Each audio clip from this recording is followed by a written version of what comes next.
Hey everybody, and welcome to the Hook Handmade Podcast. This is episode 11, if you can believe.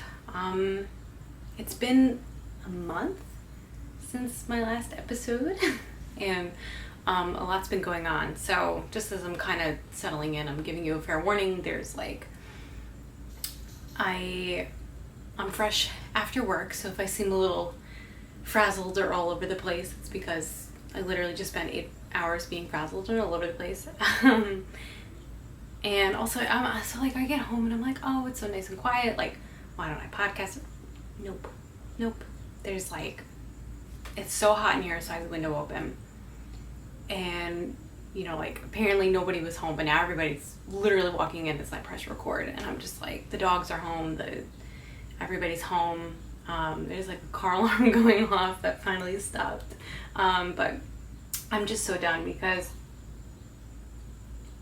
every time I go to film, every time without fail, I'm always okay, it's nice and quiet, let's just do this. Because I'm always super shy about people hearing me talk. Every time I go to do it, it's just the car alarms and the weed whackers and the blower. What are those things called? The not snow blowers, the leaf blower thing. It's just the dogs, the people. It's oh my god. So I'm at a point I just don't even give an F anymore. So with that lovely introduction, if this is your first time watching, prepare for a lot of background noise. But my name is Tori. I am the main person behind Hook Handmade, formerly Hook Crochet, but now it's Handmade. I've been crocheting for about 7 years, knitting for about 2. You can find me on Instagram at Hook Handmade, as well as Ravelry at Hook Handmade, and at easthookhandmade.com. So this is a crochet knitting podcast with some little tidbits of other fun stuff I've been working on, and I'm really excited to show you. I'm trying to think of what to go into first, because it's been a minute, and that's because just a lot has been going on. I started my new position at work, so I'm at my new program, and pretty much right after that I just didn't even think about filming, but it's been really good. I really like it. It's very I thought what I was doing before was very dynamic, but there's an extra layer to it now, so it's very it's just a very dynamic position. If you don't know what I do, I support people with disabilities. So I was originally I started in what we call a pre-vocational program here, and that's kind of for people who want jobs or have jobs, but they still want to work on their work skills. It's to work on those professional skills. And now I've moved into a program where they do that as well as job coaching.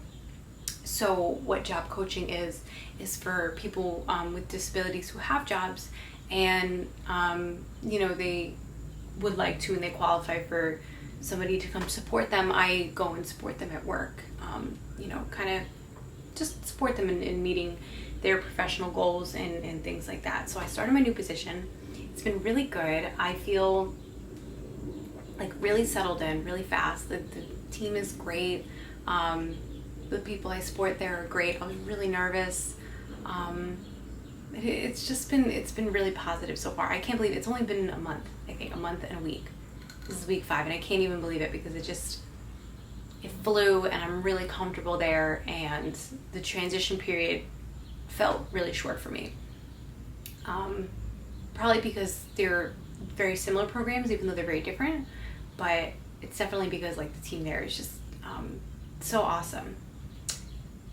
And yeah, and I was also comfortable, I got comfortable so fast that I've already started I've talked a little bit on the podcast. I'm not sure what episode I started talking about this or which episodes I do mention it, but I'm doing this training at work on leadership, and it's a year-long training, and we have to do what we call a passion project. And my passion project was to teach the people that we support to crochet. And it was doing really well at the program I was working in. And then, I got asked to transfer, and I was nervous about starting it and stuff like that. I didn't want to, kind of come in with my guns blazing, but I got started on it. Everybody kind of gave me the green light, and it's been going really well. Like, people are really enthusiastic about it, and they love doing it. Probably more so than at my previous program. Like, one woman I support was telling me, she's like, oh, the only thing I'm looking forward to is today is doing crochet group, and which is super flattering. And she finished her first square, which was amazing. What we've been doing, sorry, I'm getting this coffee down because I'm just like, we have been, how do I say, to simplify like what we were doing, everybody's making a 10-inch by 10-inch square or multiple, depending on, like how fast everybody does. But the goal is everybody makes like a 10 by 10 square. I'm going to put them together, and then it's going to be a blanket or blankets of squares that, we've all made together to donate to hospitals or, if any other organization or something that we can think of that could benefit from it. So yeah, it's been going really well. They really like it, and some people that like we did not expect at all to like it, like, are really passionate about it. Like this one gentleman that I support, he has a really difficult time with being flexible and stuff, and he's really enjoyed doing it, and he doesn't have a lot of confidence. That like his confidence comes from like other people telling him things about himself, but this is really something that like he's learned himself, and it's just like completely his accomplishment, and you can totally see it like on his face when he gets it, and he's really getting it, and they get better and better every time that we do it. And also this program that I'm in now it's much easier for me to schedule the group, so I do it twice a week with them, and it's good. It's really good, and people really like it still. We'll see what happens after like 6 months, but my hope is that it will continue to be fun for them. Today we tried to I had to have a group that included people who didn't originally like sign up for it, so they didn't really have an interest, but they were still really flexible about it, and they did it. Sorry, I'm just gonna look at this while I do that. They were still really flexible, and they joined the group, which was awesome. So wait, what am I trying to get? Oh yeah. So we were trying to make like woven coasters to do it, but it kind of just like it didn't go well. But we had fun. It didn't go well, but everybody like engaged with it really well. So it was a win, but like nobody finished it, not even me. Because my first thought was, don't use the thick yarn for it. I don't know why that was my thought. I think because I thought it would be difficult to navigate, but with thin yarn, it just ended up like taking forever, and like I kind of low-key suck at weaving, so I was like even I was like messing it up, and I was just like, but they enjoyed themselves and they got it, so I mean it wasn't that much of a fail, because sometimes like an activity will completely fail and like they hate it and you're just like, oh great. But this, they at least like enjoyed, we got to chat and like spend time together, and so it's good. It's been a really nice time to just kind of like chill out, because they have so much going on, and I have so much going on like as staff, and and obviously they have so much stress, and we all have difficulty coping with stress, like regardless of ability. So it's been good. Yeah. So that's work. And then the other thing that was really eating up my time, probably much more than work, because that took like a week or two, and I was like able to do things after work, like not just like lay in bed and like stare at the ceiling. But I did my first market, my first show, fair, I forget, it was a street fair. It was a really big street fair, and it was my first fair, and it was here on Long Island. it was really big. It was a really new experience for me. I think it went well, at least from what I've been hearing. It went very well, with like startup costs and stuff like that. So, but I tried to hold myself to like a really tight budget. I repurposed a lot of things in my house for it. So I was very strict, and I didn't go crazy. And of course, it was such a pain in the butt to Alan, like all month, like stressing about it. So yeah, but it went well, and what am I trying to say? How was it? I don't know. I'm the worst. Like, I can't describe an experience. I'm just like, it was good. But it was very hot. But we had fun. Alan and I set up the tent, which was a lot easier than you would think. We did not break up. I remember, like, when I was young, and we used to have this big tent, like, for parties and stuff, and it used to be the ones where it's like the poles into the joints. And I just remember like my parents, like, I swear, I'm like, oh my god, like I hated that tent so much. Like, that tent came out and I was like, my parents are gonna break up. My grandparents are gonna break up, because like that tent started a lot of arguments. So I'm like, well, great, like, this is the end of my relationship. But it was not, because newer tents are a lot easier to yeah, and I got some great advice about like how to set up my booth, like, from the people next to me. I really liked how my banner turned out. Alan was a huge help with everything, but especially the banner and stuff. I was almost like mad at myself for how much he was helping me. So it was stressful, but it was good, and it was a lot of fun. And it was the very first time that I really like sold something to somebody that I didn't know. Like, somebody showed up and saw what I made, and they liked it so much that they, compensated me for it and took it home. And it was cool. It was a nice feeling. I inspired a lot of people, because like everybody on Long Island has like a bunch of shells, and they were like, "Oh, this is something I can do with them." So I don't know if next year I'm gonna, seeing more of that. If I'm inspiring my competition, but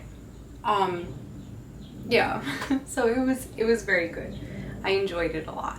I met some cool people. I don't know where my ring went that I bought, but I bought a cool ring. I also got tipped off for like some other markets that I don't know about, because you don't really know about these things until you're like in these things.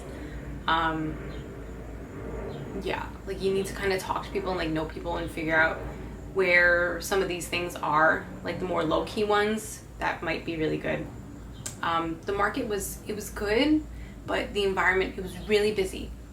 So you really had to like catch people's eyes as they went. It was kind of difficult, like really trap people in. Not trap people, but like, capture their interest. But people really liked them. Like, everybody touched them as they walked by. And the kids really liked them, which made me a little scared sometimes, yeah. And I'm realizing I'm saying them, and I'm not really describing what they are. So let me show you. So these are one of my wall hangings that I've been making. This is it. My mysterious project that I've been very mysterious about for like probably 2 months. I don't know why I was so mysterious about it. I think because I felt like oh god, there's a plane. Oh, whatever. We're going through it. I don't know. I felt like the second I showed this, like somebody bigger is gonna do it, and like, and I'm just gonna feel like hopeless and like at square one again. Because I feel like a lot of what me too, because like I feel the same way about patterns. Like, everybody's throwing their hat in the ring when it comes to pattern writing, and like, I don't know how to make it different. So what is there for me to do? Same thing with like finished stuff. And first off, I'm not going to sell my finished stuff because I hate making the same thing again and again, So in terms of like capitalizing, I don't really capitalize, because I think I have this view of like so many people are doing it, like why bother type of thing, which like can come across as a little jaded. I think I'm just being realistic, but whatever, because like I've done a couple patterns and like they haven't really landed anywhere, and it's just it's frustrating, like feeling like you're putting in this time and this effort and you're just kind of like going out into the void. So I haven't really been doing that. So I think I was afraid to show my shell hangings because I feel like I didn't see a lot of it anywhere, and I feel like the second I show it, I'm slow to get things up and like process like on, you know, like selling things. I feel like somebody else is just gonna do it, and then it's like I'm gonna be screwed again, like kind of thing. But anyway, but I'm gonna show you because whatever, you know, maybe it'll get my butt in gear to get these things up. But so here's another one. I really like these. This is just, so I've incorporated some crochet into it, and also the shells. Everything is hand collected. I collect everything. I drill everything. So I've had to get familiar with a power drill, which was a lot of fun. Never thought that I would be at the that's all, folks. The power tool section of Home Depot, but here we are. And so yeah, so these are them. They're all real shells, obviously, because I go pick them up off the beach. I scrub them. The crochet is also done by me. This is a granny square pattern that I had written, and not really published anywhere. You know, it's simple. So I really like these. The crochet is really fun to incorporate into it. Yeah, and people took really well to it, which I think was a huge compliment, because no offense to Long Islanders, but like they can be really brutal sometimes. So yeah, I got really like positive, like so many compliments. People just told me how beautiful my work was. And it was really nice to get those compliments. It didn't always turn into sales, but you know, it's still better than people being like, I don't know, saying some rude stuff. But people really like this one, the black ones with the mussel shells. People were really into this. I think this thing probably got manhandled like a bajillion times.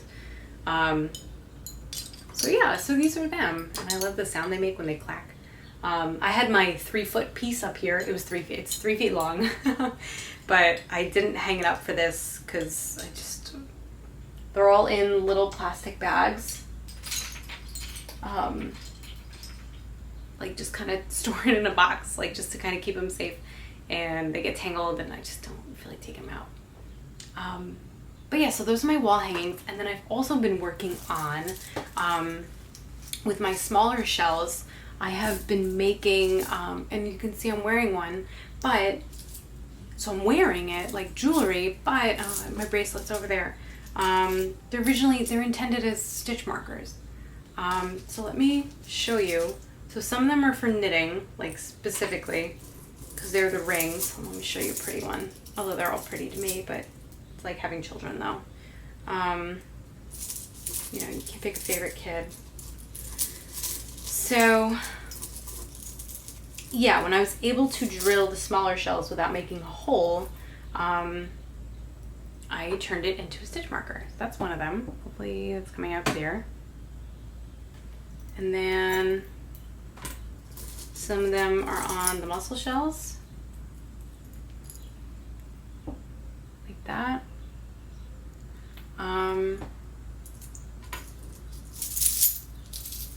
Yeah, and there's a whole, I had like, I don't even know, these sold pretty well. Like people bought because then I realized like 2 days before, like you can, like I wear this as a necklace, and even both, you know, like keep it as a necklace, and if you need a stitch marker like in the moment, you know, my friend Nicole, she's on Instagram at Nicole with a K Crochet.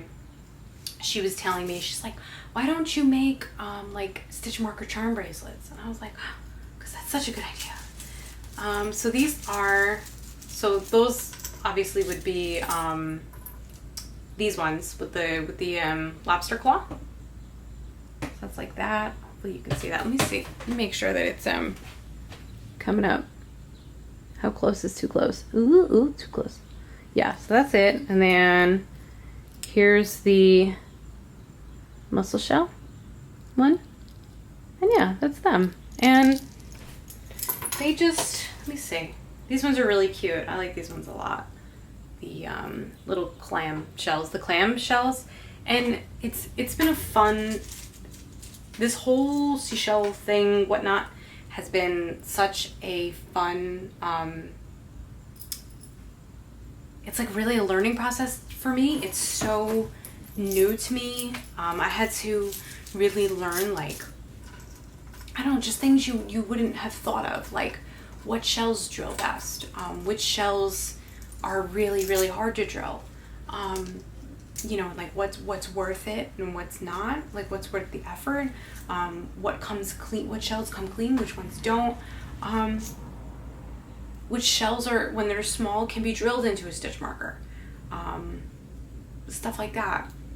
Just a lot of like nuances and stuff. So I feel, you know, after this month of going crazy with these, I had 19 pieces that I brought with me to my fair. I used every stick that I found, which sounds ridiculous, but yeah, you find sticks, like the branches. I used every branch that I found, almost every shell I had. I'm so proud of myself. Let me show you.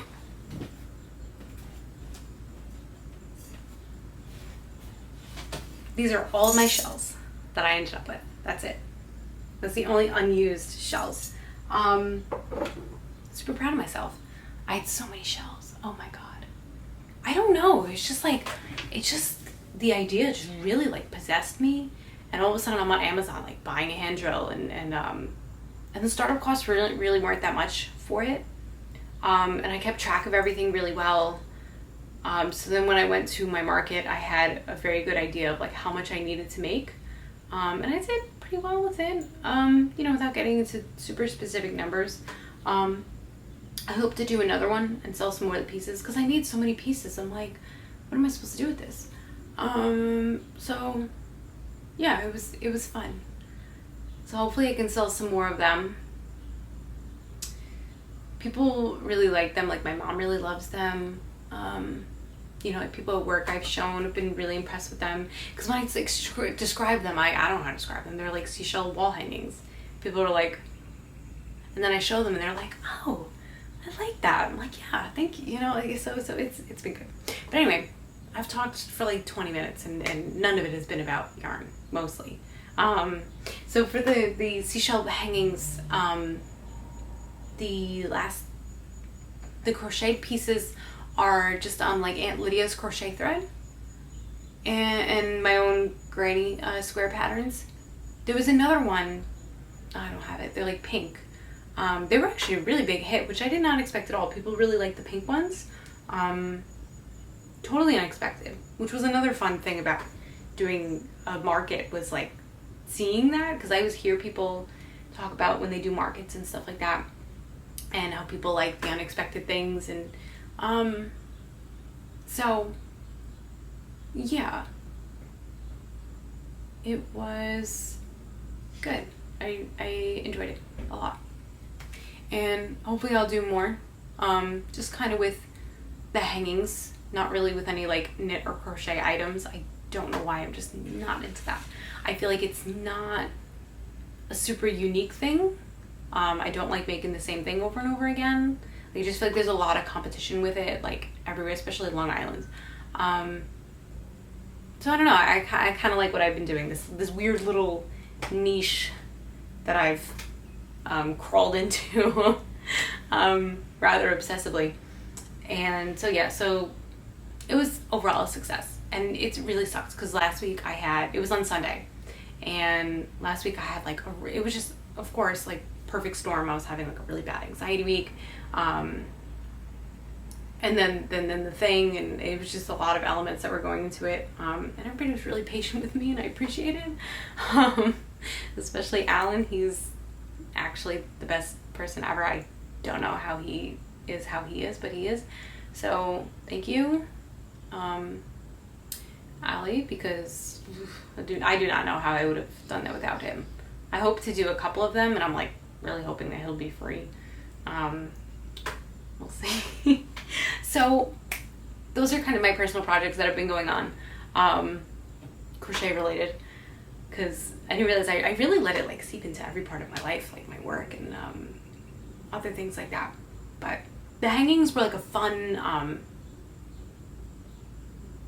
you know, where it's like you're creative, like you're so creative all the time that like, or you're doing like one creative thing that like it stops feeling creative, if that makes any sense.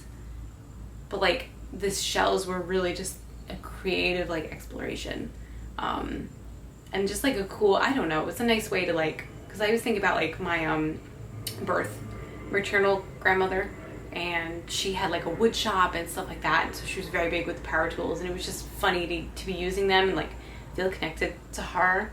It was fun, and I hope to continue, but right now I'm kind of taking a break. I don't even want to see the shells. I put the things away. I was like, I don't want to see these things. So yeah. So what I've been doing instead is breaking out some new whips, which is exciting. So I rewarded myself immediately after the thing by casting on my Dark Cloud by Joji, Locatelli. Because I love Joji. I don't know why it's taking me so long to find her, but she's just like, she just came out with a new design. It's like a one skein shawl, and it's so beautiful. I'm like, God, Joji, like she designs everything I didn't know I wanted to make. She really does. So this is Dark Cloud. It's in Lion Brand's Pound of Love, and there's kind of a reason for that. I forget what the color is. This is the skein. Alan laughed. He was like, Jesus Christ, that thing is huge. But so hopefully I have enough yardage. I had a really hard time getting gauge, like with anything. I originally bought Lion Brand's Color Made Easy because it calls for an Aran or bulky weight, and I had such a hard time meeting gauge. This, I was watching for forever with it, and so this is kind of what I landed on. I like it. I love the green. I mean, obviously you know me, but I think it's a good drape for the project. It's like a sweater. It was my first time doing wraps and turns to do like the neckline shaping and this shaping here, but I think I did a pretty good job. I had no idea what I was doing. I was like, what is Joji telling me to do? I'm sitting on the couch. I'm with my mom. We're watching Stranger Things, and I'm literally going, what? How doing 1, 2, 3, 4, 5, 6? I'm like, Joji, I'm confused. Like I'm talking to her, and I'm like, what do I do, Mom? I'm like, I can't figure this out. She's like, what are you talking about? I'm like, I just gotta trust Joji, and I trusted her, and it makes sense now. Like I was like, oh, okay, like I get it, because I wasn't sure like because you gotta join the shoulders. Like you make one, that's why I got this here. Like you make one shoulder, and then it goes. Sorry, I'm like reading an email. Stop working, Tori. You're home. So, yeah, wait, I lost my train of thought. Oh, so you, so you make the shoulder, you join the shoulders, and then and now I'm at the point where you're just knitting. It was very new to me, but I got it down. I was like, yeah. And I'm using one of my stitch markers in Action. Boom. Just to kind of keep track of like which side is the right side, because it's just garter stitch. And one thing I don't like about myself as a knitter is I feel like my garter stitch is never very even. And it comes out looking very like first scarf-esque, like every time. And I'm not crazy about it, but I think it's coming out pretty decent this time around. I think with the like the ribbing around the sides and the neckline ribbing, I think it'll look more like polished, hopefully. So yeah, so this is my Dark Cloud. I'm hoping it'll be my Rhinebeck sweater. I am going to Rhinebeck. Sorry, I never reset this. Okay. Every time I'm like recording, my camera stops at 15 minutes or something like that, so I have to like keep track of it with stopwatch, and it's just very unprofessional. But anyway, yeah. And my camera stopped recording. Love it. So what was I saying? Yes. Dark Cloud, Hoagie, awesome. Rhinebeck sweater, hopefully. I think the pace I'm going, I think it'll definitely be my Rhinebeck sweater. Yeah. So I'm going to be a Rhinebeck. Sorry, I'm just checking my hair because I was looking at the thing and I noticed like my hair was doing the stupid thing like the entire time, and I'm just like, ugh. I look like a mess today. Honestly, I have like no makeup on. I just didn't even care. What is my... Okay. Oh my god, too much. Too many messages. Yeah, so there's a lot of new techniques in this. But I feel like I got it down. Now we're just knitting. So I trusted Hoagie, trusted the process, and now we're here. I did some neckline shaping, which I never do in knit. So that's that. And then my other whip is my second turn tunic in my SEK handmade project bag. Go Sarah. Here it is. Boom. Here's my tunic. So this is in Lion Brand's Amazing Lace, I think it's called. Yeah, Amazing Lace. Yeah, and this is a really cool yarn. It's a super fine, so it's a category 1 weight yarn. It has 1,017 yards per skein, and it's a really, I feel like you don't see a lot of this because a lot of lace weight or fingering weight yarn is the hand dyed, but the Amazing Lace is a really great, like, much more affordable option for fingering weight yarn if you're in the market for that. Yeah, it's just my 2 cents about it. You know, I think all yarn has its place. I mean, you see like some episodes of the podcast, like all I'm working with is hand dyed, and then some episodes all I'm working with is big box. I just really have like a balance in my stash of like, you know, oh my god, okay, just ignore that. Yeah, of what I've been working with. So yeah, I try to keep a balance because every yarn has its place. But so that's about it for whips. Also, I think Haley made one of her turns in Amazing Lace. I think the Sage one. And it looks really good. And so yeah, so I was like, why not? You know, I don't know if it'll have the same drape as the first one with the Knit One Crochet 2 TOO Daisy yarn, which is what this is also knit in. This is knit in leftovers. Can you believe that? I think I had like a little bit under a skein left over. And yeah, so moving into FOs, this is basically my one FO besides all my wall hangings, but I mean the wall hangings are enough. There's like 19. Do you want to talk about 19 FOs with me? So I'll just talk about this. This is my latest yarny brainchild, I guess. Those are my Shelly brainchildren. But yeah, this is my layering tank. I think it's called Cornelia. I don't know. That's what she tells me she would like to be called. I don't know. I'm not really good at naming things. Sometimes, like, I can't force a name onto something. Like, when people name their designs, I'm like some people are so good at naming their designs, and it's kind of annoying because I can't name my design. I don't know. Or, like, anything, really. It just it has to tell me its name. Like my car. Like Mark, like he had to, like, it just tells you, like, you feel so compelled to call it that you know, it names itself. So this is, I guess I call it Cornelia, and it's just like nice simple tank. I use it to layer over other things, especially in this yarn. It adds just like a nice little layer to things, keep it a bit more professional, especially when I'm at work. And yeah, it's really simple.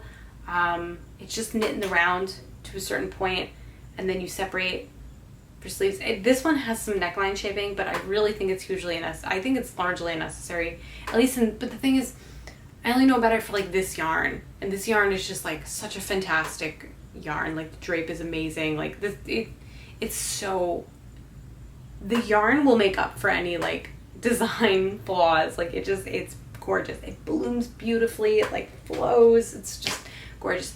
So I tried to make it again in, I love this yarn from Hobby Lobby, and that's 100% cotton. This is the Knit One Crochet 2 Daisy, is a hemp linen silk blend. So, you know, it has a different quality than the cotton. And when I made the cotton one, it came out so small. I don't know why I did. Because this one stretched so much when I washed it and I laid it out. It just grew a lot. And that one doesn't. And I think I was too eager to separate, so it ended up way too short. So I didn't get to experiment that time with the neckline. And it's in the timeout corner. I just like walked away from it. So as you can see, this is why I never get my designs out. Because they just, I get pissed off and I just like, I'm like, then I don't do anything with it. But if I were to publish it, I think I'm just going to do it kind of as like a guided practice of like swatching, blocking swatches, understanding your yarn, like different fibers, you know, things like that, and drape and stuff, and understanding your own measurements, because I'm not going to do it, like I'm not going to grade it, you know, as in like knit this many stitches for a small, knit this many stitches for a 3 extra large. Like, I'm just going to be like, take your measurements, your bust. It's based off of bust, and I think I just took my bust measurement, add 4 inches, like just for some positive ease. Measure from your natural waist to wherever you want the armhole opening to be, so to accommodate for different size biceps. Knit around to there, separate, go up, and then knit, cast off, keep knitting. So you have 2 things here. I think in the back, I don't think I did any of that, or did I? I don't think I did. I think I just knit to a certain point and cast off, and it just kind of naturally like did this. But I don't know if every yarn's gonna do that. So, you know, we'll see. Maybe I'll try to have people like test it. I don't know, because like I don't need testers for like specific sizes per se. Like I don't need to fill it like so much as a quota. Like of, okay, I need two testers for every size, because there's no way with like my following I'm gonna achieve that. So I don't know, maybe just like a few people, whenever I get it like written up or whatever, if they want to, you know, try it out, then just kind of see if it works. I mean, obviously, you know, have diversity of the bodies knitting it, and making sure that as long as it's based on the measurement, like people can customize it to fit their body, because that's basically what I'm getting at, is I want people to be able to customize it to fit them. You know, and kind of take a hold of their own process, you know? So it's really simple. It's all stockinette, knit, stitch when you're in the round. Really easy. So yeah, that's basically my one finished object, besides my wall hangings and my stitch markers. These I'm going to be putting in the shop on my website, the stitch markers. So if you're interested, let me know. I guess keep an eye out for that. I'm going to be selling them in sets most likely, so keep an eye out for some stitch marker sets. Yeah, probably in like sets of 5. I'll doing the different ones, like the circles, and then the lobster claw ones. So I'm gonna be selling them in sets. And they're fun. They're really fun to work with. I love working with them.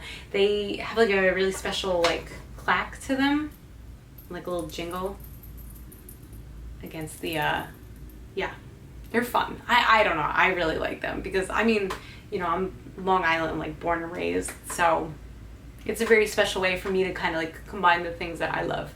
And yeah. So that's it.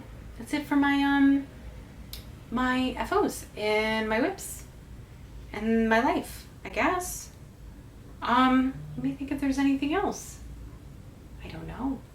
So, yeah, so I'll let you guys know when stitch markers are going on. I don't know if I'm going to put the wall hangings online. Although I feel like they would do better online potentially, but I don't know. I'm just not like about the shipping and not about it. So we'll see about that. I'm very lax with all of this, if you haven't noticed. A lot of my friends and like people that I follow are very much about like, I don't know, they're all just so into it, like all the monetizing, and I feel so like behind for not being so into the monetizing, but I don't know, it's just kind of where I'm at, and I'm very cognizant of it, so it's very purposeful to me why I don't monetize. I mean, I tried to monetize with the wall hangings and I got so sick of it. I was like, I don't want to see another shell. No, I need like a week of like me and Hoagie, and that's it. And Stranger Things, which I don't know how I'm liking season 3. I feel like I watch things too fast, that like I don't take them in, which is, you know, first world problems in the world of binge watching. So I don't know, I feel like I don't take it in enough. I finished all of Queer Eye. When I was doing my reading about Queer Eye, and kind of like the attitudes that I didn't even think of that it perpetuates about, how do I put it? How do I say? Somebody said it really beautifully. And I started having some problems with Queer Eye. Like, so yeah, that's it. Maybe throw me a comment down below. Let me know what you've been working on. What you think about, you know, how you want like shell stitch markers, if you want them, if you think they're cool, if you're like, what the heck are you doing? You know, maybe I should put them on necklaces or on bracelets. Like, I don't know what I should do. I don't know what I should do with these things. I just made these things because I was like, ooh. I kind of want to keep them all for myself and be like, y'all can go and get your own shells. But because they're just so fun. I love them. So yeah, things are good with me. I hope things are good with you. Thank you so much for watching. If you like what you've been seeing, my ramblings about my job and seashells, but if you like what you've been seeing, you can subscribe and get notifications about future episodes. Until then, thank you so much for joining me. I hope that I see you soon. You can find me on Instagram at Hook Handmade and on Ravelry at Hook Handmade, and you can always reach out to me. I would love to get in contact with you. You can comment down below, introduce yourself, all that stuff. Let me know who you are. All right, until next time, have a good one, guys. Bye. Sorry, I'm not sure about that. Oh. Why is Alexa talking? Oh God. All right, goodbye.